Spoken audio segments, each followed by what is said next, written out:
Naučil som sa nové slovo, hriech. Poďme ho použiť. Čo je to hriech?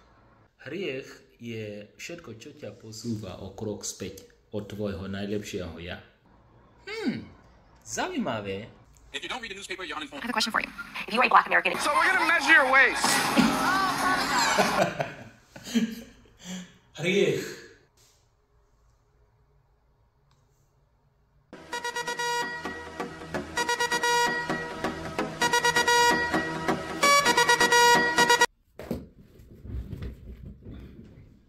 Hriech.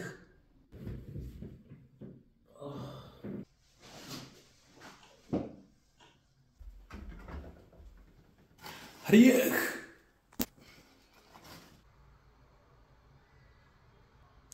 Nie. Začnem zajtra.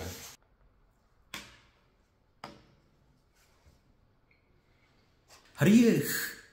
Ježiš, potrebujem pomoc. A teraz aké slovo mám použiť na budúce?